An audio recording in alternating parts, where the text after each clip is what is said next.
आज जैसे ही ये खबर आई कि एनसीबी ने 30,000 पन्नों की एक चार्जशीट बनाई है जिसमें रिया चक्रवर्ती और शौविक चक्रवर्ती समेत 33 लोगों को सुशांत सिंह राजपूत ड्रग्स एंगल में मुख्य आरोपी बनाया गया है, उसके बाद से सुशांत के चाहने वालों को थोड़ा सा संतोष मिला है, लेकिन कई ऐसे सवाल हैं जिनसे अभी पर्दा उठना बाकी है और ये सवाल सोशल मीडिया पर बार बार पूछे जा रहे हैं। वो सवाल ये है कि इतने महंगे वकील को हायर करने का पैसा कहां से आ रहा है। चेहरे के पोस्टर से गायब हुई रिया चक्रवर्ती, जिनके बारे में पूरा बॉलीवुड ये कह रहा था कि हम उनके साथ खड़े हैं, उन्हें तो अपनी अगली फिल्म के पोस्टर से ही गायब कर दिया गया। कोई फिल्म ऑफर हुई नहीं है। कोई फिल्म ऑफर होगी कैसे, क्योंकि इस समय जो माहौल बना हुआ है वो किस तरह का है आप सभी जानते हैं।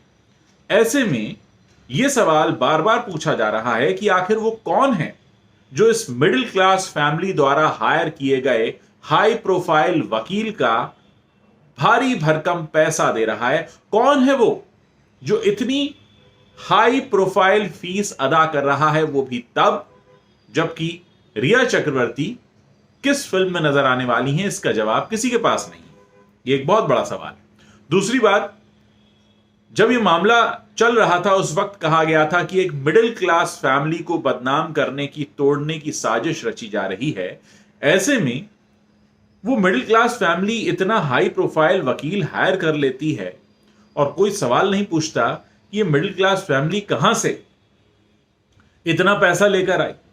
और दूसरा ये कि ऐसी कौन सी देश की मिडिल क्लास फैमिलीज हैं जिनका नाम इस तरह से ड्रग एंगल में सामने आता है। और एनसीबी ने जब इतने महीनों तक पूछताछ की है, पड़ताल की है, बहुत सारे इलेक्ट्रॉनिक गैजेट्स को खंगाला है और उसके बाद यह तय किया है कि इन्हें मुख्य आरोपी बनाया जाए, ऐसे में सवाल वहीं खड़ा है कि इतना पैसा आता कहां से था।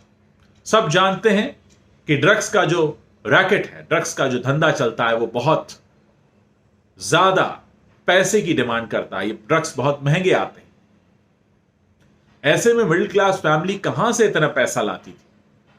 जो बार बार मिडिल क्लास फैमिली को तोड़ने की दुहाई दी गई, वो कहां से इतने सारे पैसे का इंतजाम करती थी? ये वो सवाल है जो सुशांत सिंह राजपूत के चाहने वालों के साथ साथ मैं भी जानना चाहता हूं कि मिडिल क्लास फैमिली क्या करती थी और कहां से इस हाई प्रोफाइल वकील को हायर करने का आइडिया आया, पैसा आया, कैसे तैयार किया। हालांकि बीच में खबर यह भी आई थी कि हाई प्रोफाइल वकील को बिना फीस के साइन किया गया है, लेकिन उस हाई प्रोफाइल वकील ने साफ तौर पर यह कह दिया कि ऐसा कुछ नहीं है, मैं तो अपनी फीस ले रहा हूं। पर सवाल वहीं, कौन दे रहा है फीस के पैसे? बॉलीवुड का तो पहले से ही बुरा हाल।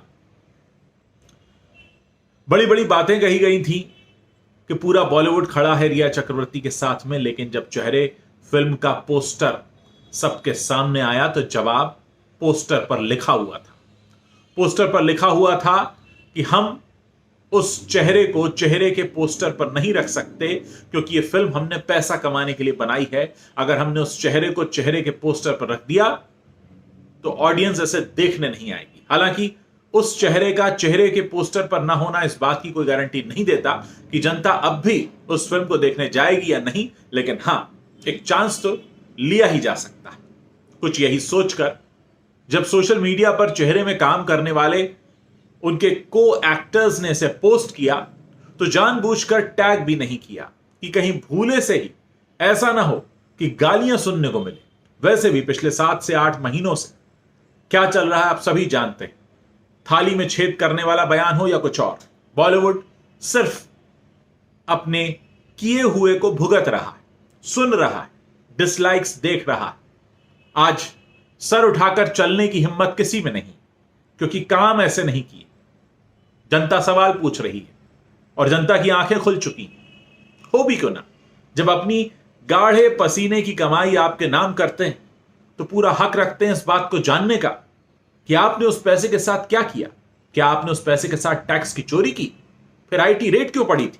ऐसे तमाम सवाल हैं जो देश की जनता अब मुंह उठाकर बॉलीवुड से पूछना चाहती है और बॉलीवुड को जवाब देना होगा।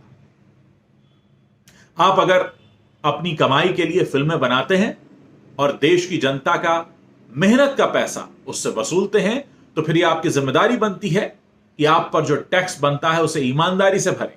ऐसा ना हो कि जनता को यह पता चले कि आपने जनता के लिए फिल्म तो बनाई और उसके बाद उस पैसे को खुद ही डकार गए, उस पैसे को आपने देश की तिजोरियों तक पहुंचने ही नहीं दिया, क्योंकि बीच में आपकी नीयत खराब हो गई। और यह नीयत खराब का चलन बॉलीवुड को खा रहा। पिछले 7 से 8 महीनों में हमने देखा कि किस तरह से अलग अलग मौकों पर कहां कहां बॉलीवुड की नीयत खराब हुई, और जितनी बार नीयत खराब हुई जनता ने बॉलीवुड को गालियां दी।